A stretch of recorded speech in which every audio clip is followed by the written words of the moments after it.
What's up guys, this is me JJ and for today's vlog, samahan nyo lang naman ako manlibre ng ice cream dahil napakainit ngayon. Sunday kasi ngayon guys, at kapag Sunday pumupunta ako sa Bible study. Papunta ako ngayon sa Bible study para makinig ng mabuting balita ng Panginoon. May sharing kasi doon guys, tapos ito yung tanong na ibinigay sa amin sa sharing na flashback. Ito na yung tanong, paano ka magiging mabuting pastor sa kapwa? Nagulat pa nga ako dyan guys kasi ako na pala yung mag-isip. Para po sa akin, siguro yung pagiging mabuting pastor po, kapag, yun nga po yung sinabi ko ni na, kapag kung ano yung nakikita ng kapwa sa atin, syempre yun yung parang na. So, para sa akin po, yung pagiging mabuting pastor, yung, lagi natin sinasama yung Diyos sa bawat panalangin natin, saka sa bawat pagsubok na dinadaan natin sa buhay.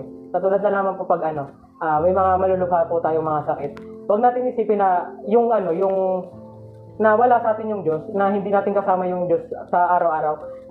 Imbes na isipin natin na wala siya, ang madalas nating isipin is nandiyan siya lagi, tapos lagi siya nakikinig sa mga panalangin natin. Siya yung nagiging best way para maging mas mabuting pastor tayo. End of flashback. So yun guys, napakinggan nyo na kung ano yung sinabi ko sa tanong na yun. So pagkatapos nun, nag-closing prayer na kami tapos umuwi na. Alam nyo yun guys, ang sarap lang sa feeling na may naririnig kang salita ng Diyos kahit na isang beses sa isang linggo. Mas nabubuhayan kang magpatuloy sa mga hamon ng buhay. Sa mga oras na yan guys, wala pa ako naiisip kung ano pa yung susunod kong i-vlog. Nung nakauwi na ako sa bahay guys, naalala ko na may 100 pa pala ako. Kaya ito na naisip kong vlog. Manlilibre ako ng ice cream na tig-10 sa mga pamangkin ko at sa kapatid kong bunso. Napakainit kasi ngayon guys, kaya bibilihan ko sila ng ice cream para kahit papano maimsan yung init na nararamdaman nila sa init ng panahon ngayon. Kaya okay na rin to para sa kanila. A few moments later. So yun na nga guys, niyaya ko na sila na ilibre ko sila ng ice cream. Syempre, pumayag agad sila kasi nililibre ko sila. So story time lang guys. Ngayon ko na nakasama yung pamangkin kong Tres Marias, anak ng ate kong panglima. Kasi lumipat na sila ng ibang section pero dito pa rin sila sa pabahay. Kasi doon na sila nakatira sa lolo't lola nila, sa side ng dada nila. Ang susweet ng mga pamangkin ko. Kasi kahit doon na sila nakatira, nagagawa pa rin nila pumunta dito sa bahay namin. Minsan pa isa-isang punta nila. Minsan yung panganay, minsan yung pangalawa, minsan yung pangatlo. Balik na tayo sa video.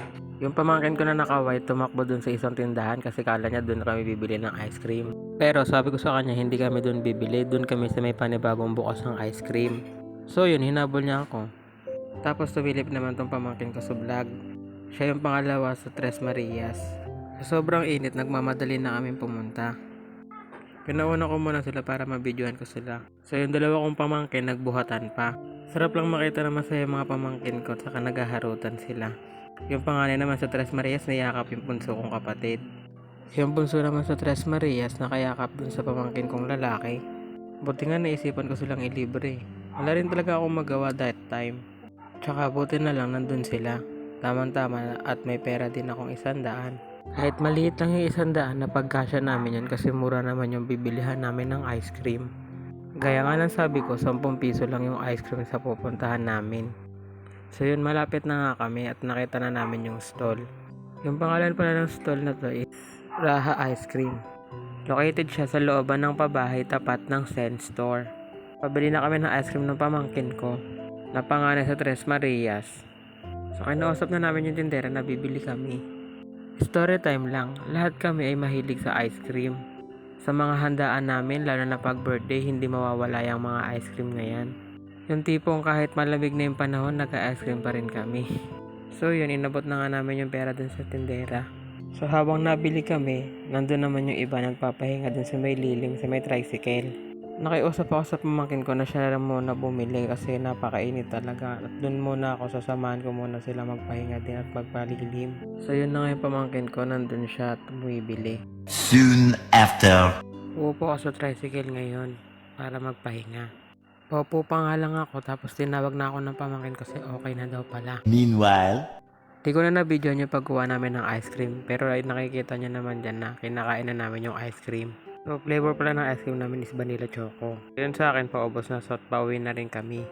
Maglalakad na ulit kami pauwi na sa aming bahay. So guys, dito ko natatapusin yung vlog ko kasi pauwi na rin naman kami.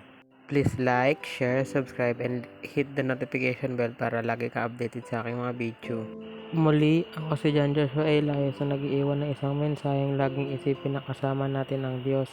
Dahil nakikinig siya sa ating mga panalangin, maghintay lamang at ito'y kanyang diringgin. Ingat, God bless, salamat sa panonood.